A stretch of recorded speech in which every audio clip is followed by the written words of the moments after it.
15 सवालों में ही फफक फफक कर रोने लगा आशीष। टेक दिए घुटने, उगल दिया सारा सच। लखीमपुर केस में आया नया मोड़, योगी मोदी की लगी लंका।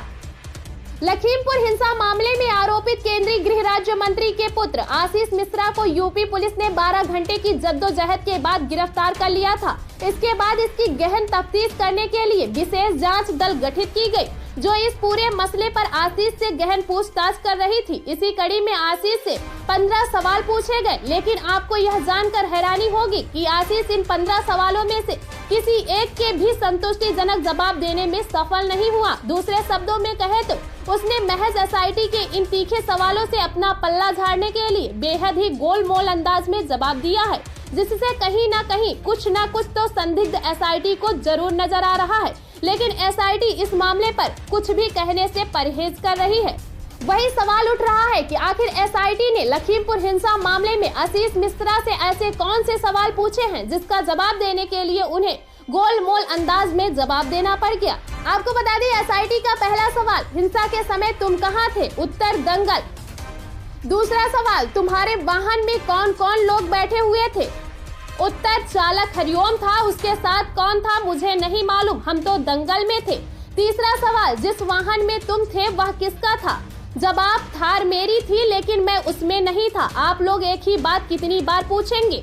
चौथा सवाल, वाहन में तुम किधर बैठे थे? वाहन को कौन चला रहा था? जवाब, मुझे नहीं मालूम, मैं नहीं था, बस। पांचवा सवाल, तुम्हारा वाहन घटना स्थल पर पहुंचा तो भीड़ कितनी थी? उत्तर, आप लाख बार पूछ लीजिए, हम एक ही जवाब देंगे, घटना स्थल पर हम मौजूद नहीं थे, वहाँ क्या हुआ कुछ नहीं पता, जो जानकारी हुई बाद में हुई। छठा सवाल, भीड़ सड़क पर क्या कर रही थी? क्या भीड़ तुम्हारे वाहनों का रास्ता रोक रही थी?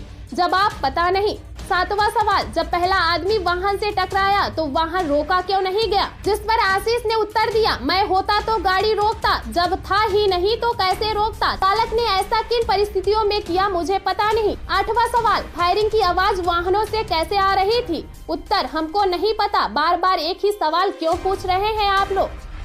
वही एसआईटी ने नवा सवाल किया, अगर यदि घटना स्थल पर नहीं थे तो एफआईआर होने के बाद तुम अंडरग्राउंड क्यों हुए? नोटिस जारी होने के बाद भी पेश क्यों नहीं हुए? जिसका जवाब आशीष मिश्रा ने दिया, मैं दिल्ली में था और मीडिया से भी लगातार बात कर रहा था। पहले नोटिस की जानकारी समय से नहीं हुई, उस समय थोड़ी तबीयत भी ठीक नहीं थी, जानकारी होते ही आज इसलिए समय से पहले पेश हुआ। वही 10वां सवाल एसआईटी ने किया, तुम किस आधार पर दावा करते हो कि हिंसा के दौरान तुम घटना स्थल पर नहीं थे? जवाब में, दंगल कार्यक्रम और गांव के वीडियो फुटेज और गांव वालों के हलफनामे इसके सबूत हैं, आप लोग इसकी जांच करा सकते हैं। गौरतलब है कि केंद्रीय गृह राज्य मंत्री अजय मिश्रा के बेटे आशीष मिश्रा की तेज रफ्तार कार ने लखीमपुर में आंदोलनकारी किसानों को रौंद दिया, जिसमें 4 किसानों समेत 8 लोगों की मौत हो गई। वही बताया जा रहा है कि जब यह सब कुछ हुआ तो आशीष मिश्रा कार में ही सवार थे, लेकिन उनका कहना है कि जब यह सब कुछ हुआ था तो कार में नहीं था, मैं दंगल में था।